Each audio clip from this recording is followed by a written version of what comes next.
அஸ்ஸலாமு அலைக்கும் வரஹ்மத்துல்லாஹி வபரகாத்துஹு. இந்தியாவிலே முத்துப்பேட்டையில் நல்லடக்கம் செய்யப்பட்டிருக்கின்ற அற்புத ஜோதி ஷேகுத்தவா ஹக்கீம் ஷேக் தாவூத் வலியுல்லா கத்தஸல்லாஹு சிர்ரஹுல் அசீஸ் அன்னவர்களின் பெயரில் மனாகிப் மௌலித் நிகழ்வு இடம்பெறுகிறது. அனைவரும் இணைந்து ஓதிக்கொள்ளுமாறு கேட்டுக்கொள்கிறோம்.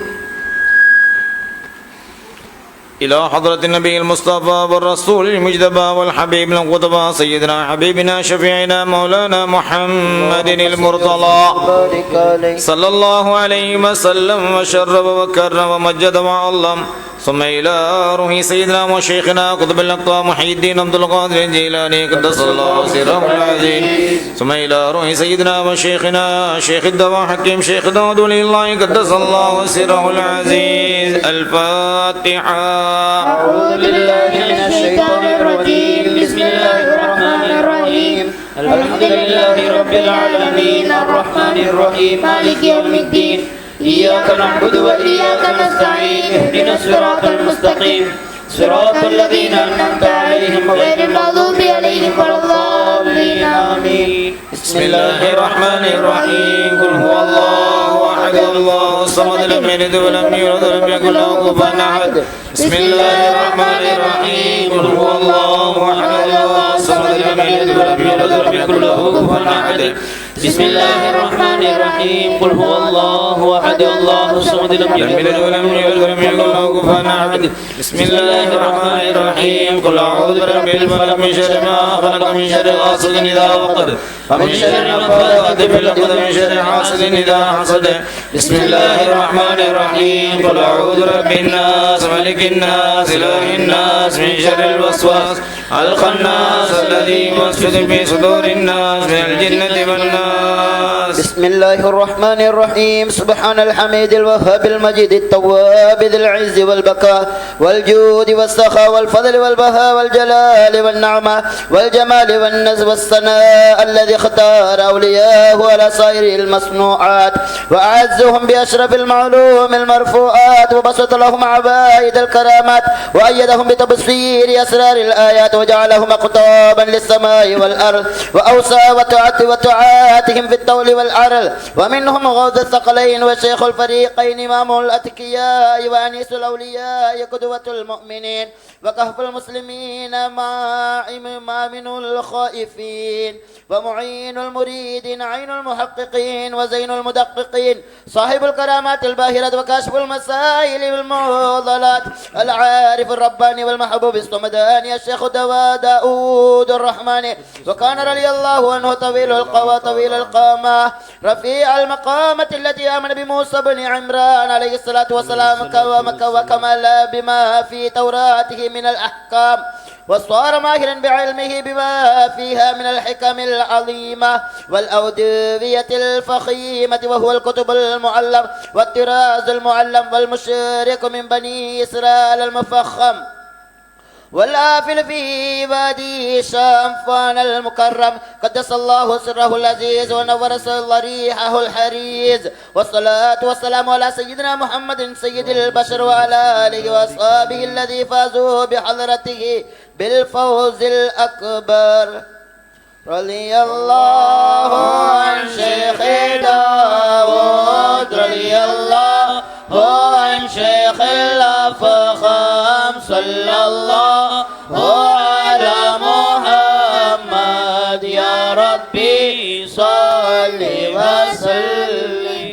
يا ولي سلام عليكم يا شيخ سلام عليكم شيخ داود عليكم رحمة الله الغفار. أشرق شمس السرور من بني إسرائيل نوري جذبت كل الحيور فانتفينا من شرور. شيخ داود سماه من دعاه قد حماه قاضي المن بكفاه ناصرا من كل جور. مثل صيتك ما سمعنا في جميع ما علمنا كل خير قد عرفنا فيك ألمع البدور. صرت سلطان الوقار كنت قطب ذي القرار دافعا كل زيار يا خطية الغدار. أنت عالم الغيوب أنت كاشف الكروب سامح مثل الهبوب نازع شر الشرور. يا أمان الخائفين يا دليل الحائزين يا رئيس الفائزين آتنا فضل الوفاء. أنت على الأتقياء يا أنيس الأولياء يا زين الأزكياء أعطيا على الأمور. يا ولي العالمين يا دغير العالمين يا معين السائلين أبعد عنا النكور. الصلاة والسلام عليك يا رسول الله. الصلاة والسلام عليك يا حبيب الله. الصلاة والسلام عليك يا رحمة للعالمين ويا شفيع المذنبين. اللهم صل وسلم وبارك عليه. إنه تماما صار نورا علاه الإماما فاقتدوا بهداه إماما تحته بأتاه ذماما. رضي الله عن شيخ داود رضي الله عن شيخ الأفهام صلى الله على محمد يا ربي صل وسلم. صلاة سلام هما سرمدا على المصطفى المجتبى سيدا وآل وصحب وقوم هدى وللشيخ داود عالي المقام. العونك جعلنا بالتمام بزارة داود ناهي الملا. منا به من كروب عظام ونلنا جدا به بالاهتمام. أمان وأمن ونصر مبين لنا اتبعنا به باليقين. كرامته ذات عجب متين تبادت لنا وفرات النظام. قليل القيام قليل الطعام أصيل الوصول قليل الكلام. حيي المحيي رفيع المقام مضيء منير كبدر الظلام. وعجب به إذ بدا منعما على من ثنى مادحا مكرما.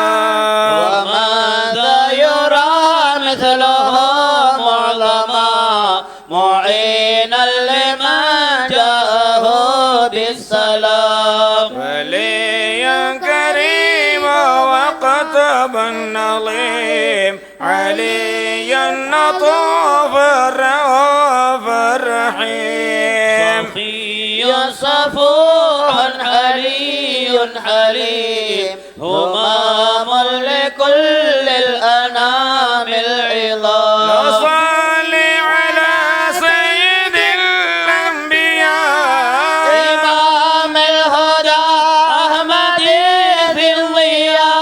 وآله وصحبه الأولياء ومن تبعهم بطرق التمام. السلام عليك يا رسول الله. الصلاة والسلام عليك يا حبيب الله. الصلاة والسلام عليك يا رحمة للعالمين ويا شفيع المذنبين. اللهم صل وسلم وبارك عليه. صلاة ربي ذي النبال على النبي ذي الجلال والآل أصحاب الكمال والشيخ داود الوصال. أمها يا أهل الجمال حبا لشيخ ذي الجلال سماه داود الكمال تعطى خلاصا من غيال من نعمة الملك العظيم وفلنا سعد اللميم وحسن فضل الكريم بالشيخ صاحب نوالي نواله عم البلاد قد جاءه كل العباد نالوا مناهم بالمراد محافظا من الوبال الله أغنى الأنام عما بهم من السقام سخاؤه مثل الغمام جاد لهم قبل السعال خير أهل المطففة حشاهم من الفتن أحبه أهل الفتن حبا عقيدة كالمقال بجاه شيخنا الجليل ما خاب من جاء من عليل كمن حقير النازليل علاه من كل الرذال صلى على خير الأنعام مولاهم للاعتصام والآل والصحب الكرام وكل أصحاب الجمال الصلاة والسلام عليك يا رسول الله الصلاة والسلام عليك يا حبيب الله الصلاة والسلام عليك يا رحمة للعالمين ويا شفيع المذنبين اللهم صل وسلم وبارك عليه كم من معاد جاح بالحمام ومن محب فاز بالحمام كما نثناه مدحا ذكرا سمعنا للفوز بالهمام السلام عليك يا رسول الله الصلاة والسلام عليك يا حبيب الله الصلاة والسلام عليك يا رحمة للعالمين ويا شفيع المذنبين اللهم صل وسلم وبارك عليه رضي الله عن شيخ داود رضي الله عن شيخ الأفهام صلى الله على محمد يا ربي صل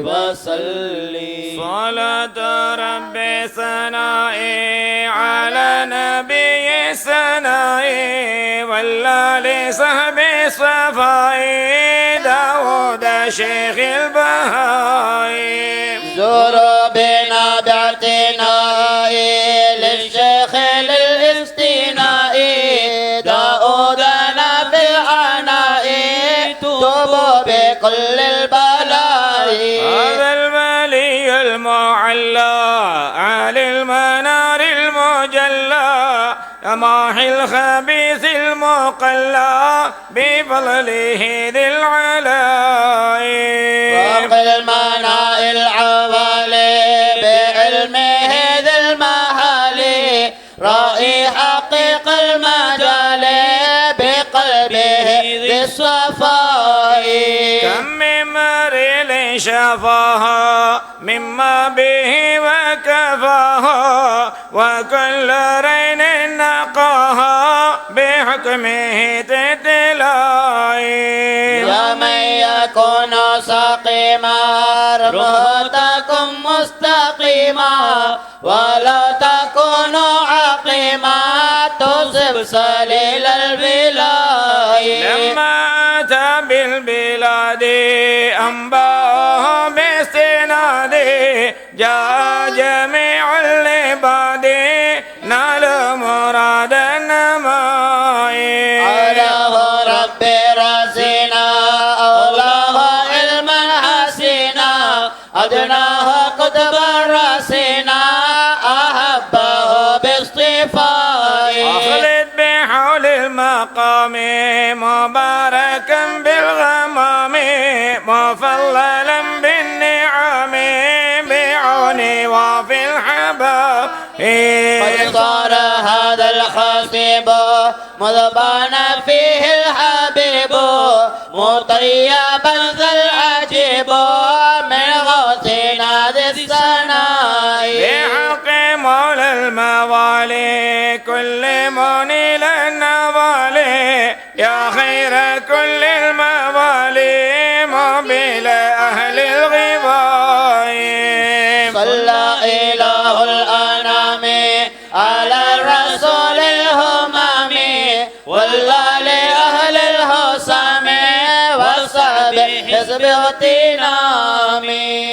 السلام عليك يا رسول الله، الصلاة والسلام عليك يا حبيب الله، الصلاة والسلام عليك يا رحمة للعالمين ويا شفيع المذنبين. اللهم صل وسلم وبارك عليه. رضي الله عن شيخ داود رضي الله عن شيخ الأفخم صلى الله على محمد يا ربي صل وسلم. يا مصطفى يا مرتضى يا سندي يا سيدي يا شفيعي خذ بيدي يا منيتي يا بغيتي يا إمامي يا عمدتي يا مددي يا همامي كل نزيع الضرير في المنام صنها يا شيخ الهدى من سقامي يا من سما شيخ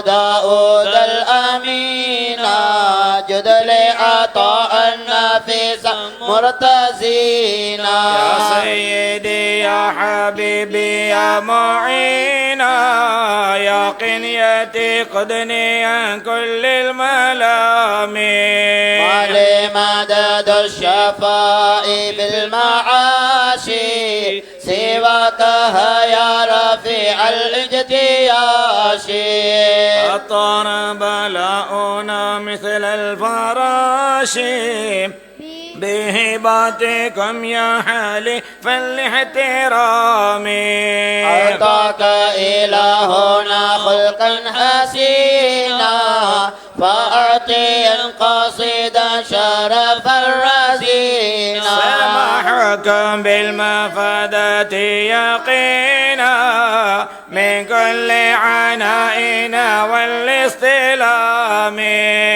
أحبكم يا رحيم المؤمنين فأكثر منكم خيرا عنينا لبيك يا أمان الخائفين فاعتب بنا باللطا والانتعام صلى على خير الورى بالتمام محمد خير أهل الاقتسام وآله وصحبه الكرام ومن غدا تابعا على العمام. الصلاة والسلام عليك يا رسول الله، الصلاة والسلام عليك يا حبيب الله، الصلاة والسلام عليك يا رحمة للعالمين ويا شفيع المذنبين. اللهم صل وسلم وبارك عليه. رضي الله عن شيخ داود رضي الله عن شيخ الأفخم صلى الله على محمد يا ربي صل وسلم. صلاة الله سلام الله على طه رسول الله صلاة الله سلام الله على ياسين حبيب الله سلام الله ذا المدد هو المنعوت بالصمد على المنبر ذي المجد هو الأسماء بداود علاقة بسعادتي غدا خرق لعادتي سماها وصبك سادتي على بداودي وسلطان ساهر الحكم على الأمراء وعلى الحكم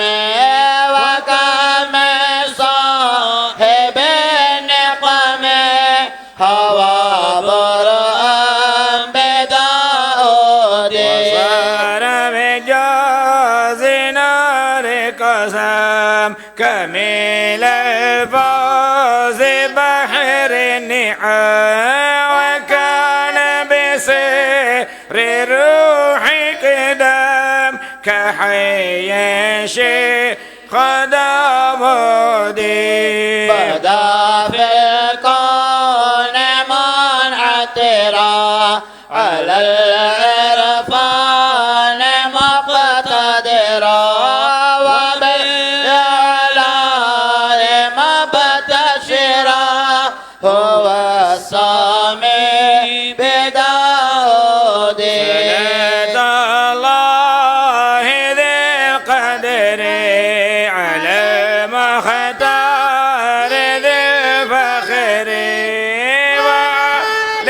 ولحائز الصبر مع الأصحاب داود الصلاة والسلام عليك يا رسول الله، الصلاة والسلام عليك يا حبيب الله، الصلاة والسلام عليك يا رحمة للعالمين ويا شفيع المذنبين. اللهم صل وسلم وبارك رضي الله عن شيخ داود رضي الله عن شيخ الأفخام صلى الله على محمد يا ربي صل وسلم. صلوات الله بكل فم تغشى الهادي خير الأمم يا حبيب سائر القسم شيخ داود آخر عصم وذب الحسن بذلقك حيزا بالخير ونعم يا حكيم فوق حكمته هاذقا في أنفس الحكم فلقى لزهك قد اشتهر في بلاد العرب والعجم طوبى ما قد صرت قيتها إلى العز والكرم ولما قد كان مادحك زائلا من شدة نقم شيخنا اللذبان بالمدد من بني إسرائيل ذي العزم أبلغ القوام اعتصمنا عنها عذاب منتقم أنت موقظنا من العلل كنت مبعدنا من السقم ليت لي ما رمت من فضلك كنت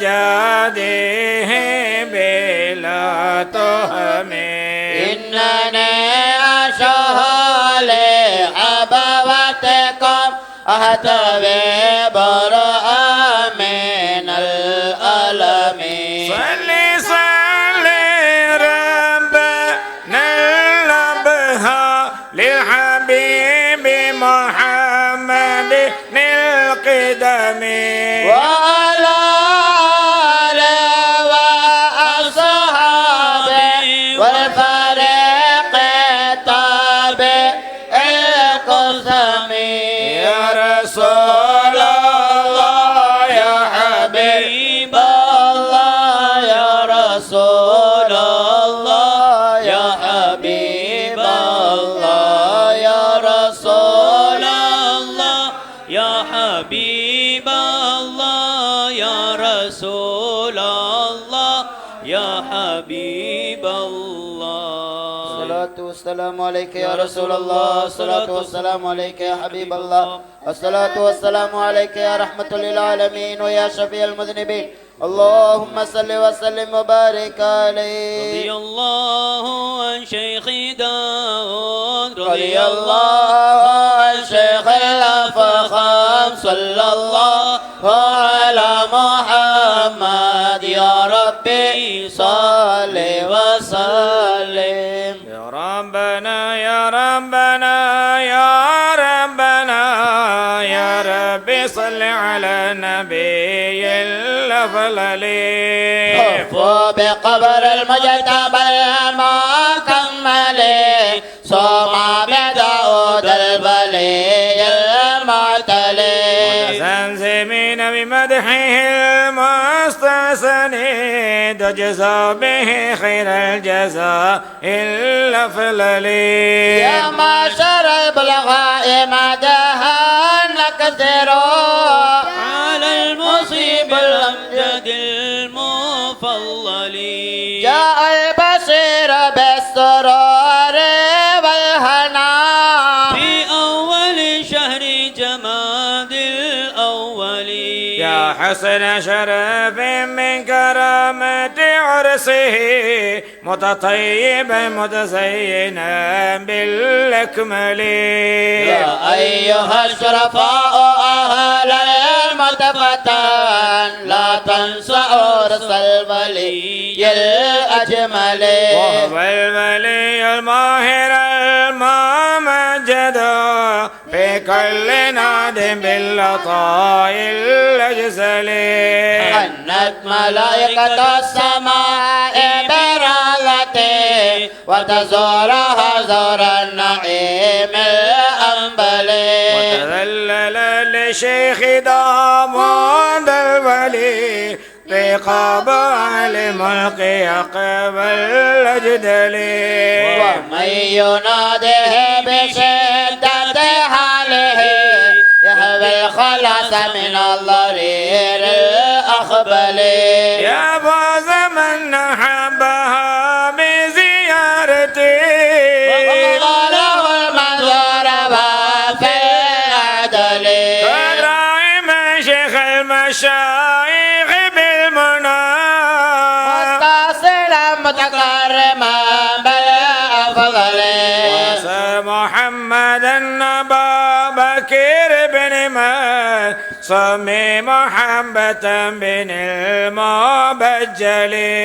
صلى الإله على النبي الأعظم والآل والصحب أولي التكمل. الصلاة والسلام عليك يا رسول الله. الصلاة والسلام عليك يا حبيب الله. الصلاة والسلام عليك يا رحمة للعالمين ويا شفيع المذنبين. اللهم صل وسلم وبارك عليه. رضي الله عن شيخ داود رضي الله عن شيخ الأفخام صلى الله على محمد يا ربي صل وسلم. صلاة وتسليم وزكاة تحيتي على المصطفى المختار خير البرية.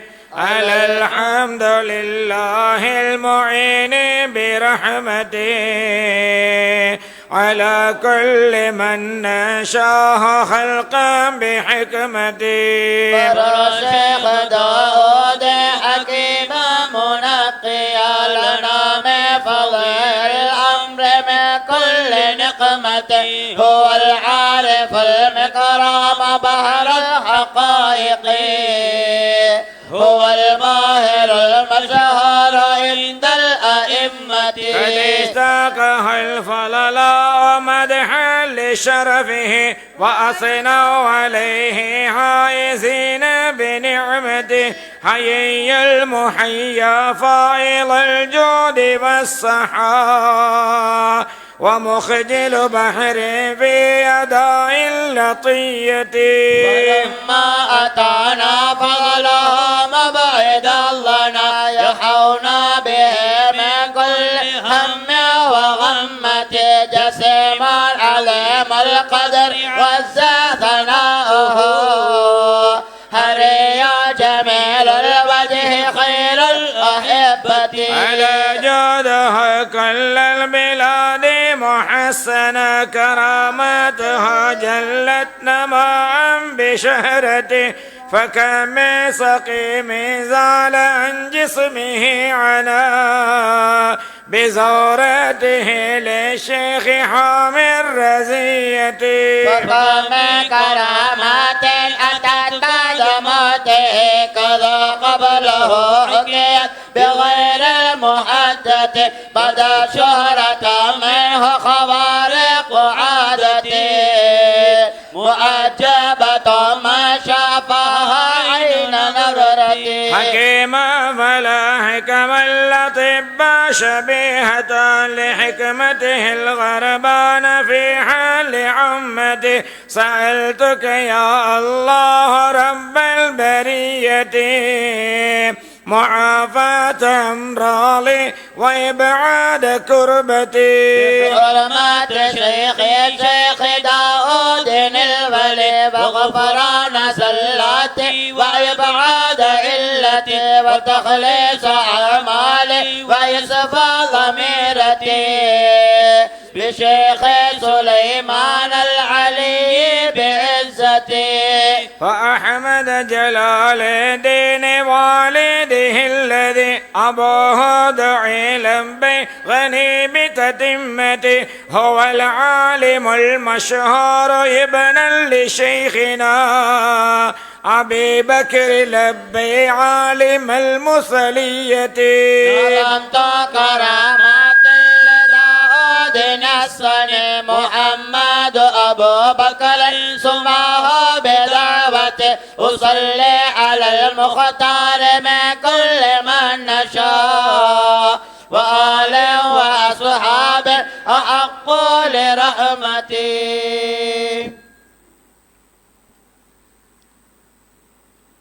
الحمد لله رب العالمين اللهم توسلنا بجاه نبيك سيدنا محمد سلطان الأنبياء وبأوليائك الأزكياء سيدنا محي الدين عبد القادر المعلم رضي الله تعالى عنه ومولانا محي الدين ابن عربي المكرم وسيدنا شاه الحميد المعلم وسيدنا خواجة سيد علاء الدين الجشتي الأسرم وسيدنا نطر صاحب المزهري وسيدنا تاج الدين المدهري وسيدنا سيد إبراهيم اليربادي وسيدنا محمد الزهادي وسيدنا راوتر صاحب المكين وسيدنا ابن هنينا محمد صاحب الأمين وسيدنا صدقة الله لبي العالم الكامل وسيدنا الشيخ المصليار الولي الفاضل وسيدنا قطب الشاه أبي بكر لبي العالم العلامة العامل وسيدنا ابنه محمد عبد القادر الملقب بلبي الغني العالم النابل وسيدنا أحمد جلال الدين الأقبى وسيدنا الشيخ إسماعيل الأعلى وسيدنا الشيخ داود الولي الأحكم وغيره من الأقطاب والأولياء والأوتاد والأسبياء وانفعنا ببركاته يا رب العالمين.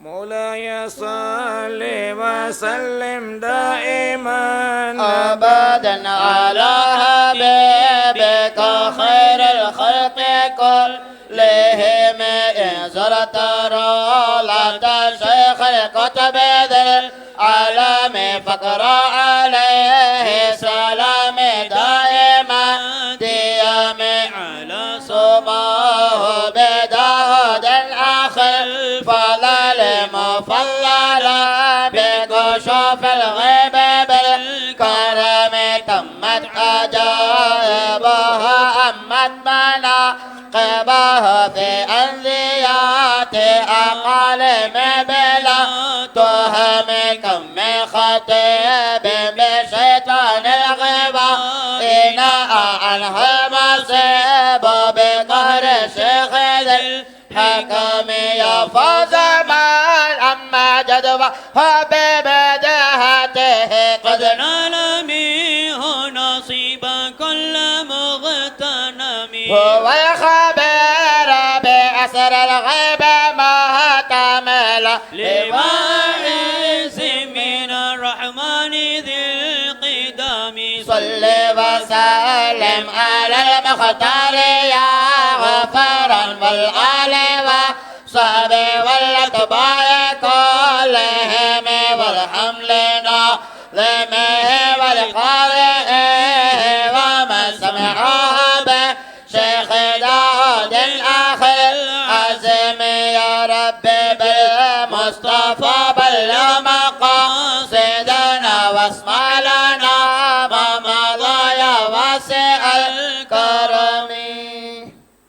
آمين. الحمد لله رب العالمين حمدا يوافي نعمه ويكافئ مزيدا. واعف عنا يا كريم يا رحيم يا رب يا الله. اللهم صل وسلم وبارك عليه. لك الحمد يا رب يا الله. اللهم صل على سيدنا محمد وآل سيدنا محمد وبارك وسلم عليه. اللهم وفقنا لصالح الأعمال ولا تخيبنا بطول الآمال، وأعنا على إقام الصلاة وإيتاء الزكاة وصيام رمضان الذي أنزل فيه القرآن، وحج بيتك الحرام، وزيارة نبيك سيدنا وحبيبنا محمد صلى الله عليه وآله وصحبه وسلم. اللهم اشفنا من الأمراض والأسقام، وعافنا عن الخطايا والآثام، وعالج قلوبنا بمعالجتك، وبصر بصائرنا بهدايتك. اللهم إنا قد قرأنا مناقب وليك مولانا الشيخ داود رضي الله تعالى عنه، فاغفر لنا وارحمنا بجاهه يا داود. اللهم يا قاضي الحاجات يا دافي البليات، وبلغنا المرام وقنا الفساد. اللهم إنا في بحار العصيان غارقين، وبشباك الطغيان واقعين، فخلصنا من الذنوب وطهرنا من العيوب. اللهم كرمك مشهورا وفضلك مذكورا فنسألك.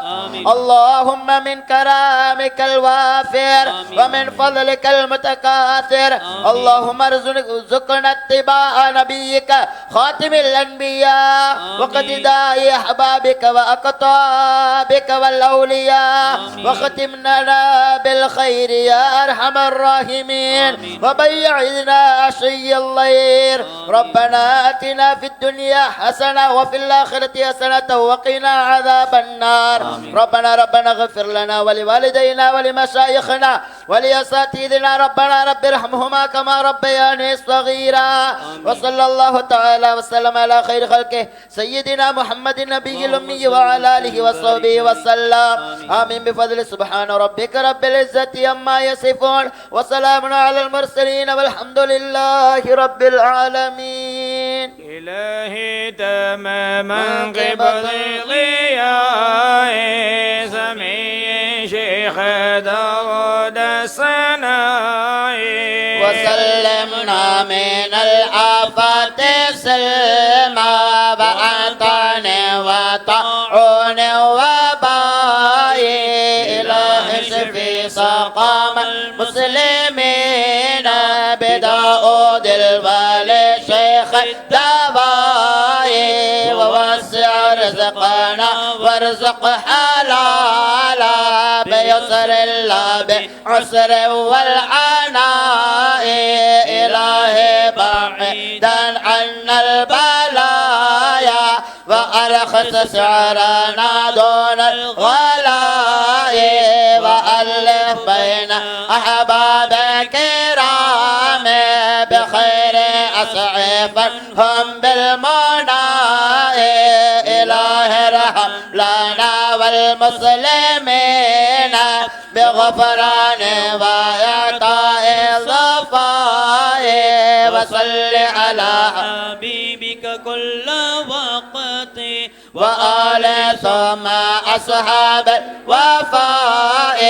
إله ارحم لجامع ذي المناقب وقارئها وأصحاب اعتناء، بطبع واشتهار في بلادي ومتعبهم على شيخ الثناء. يا الله يا الله ارحم الحاضرين.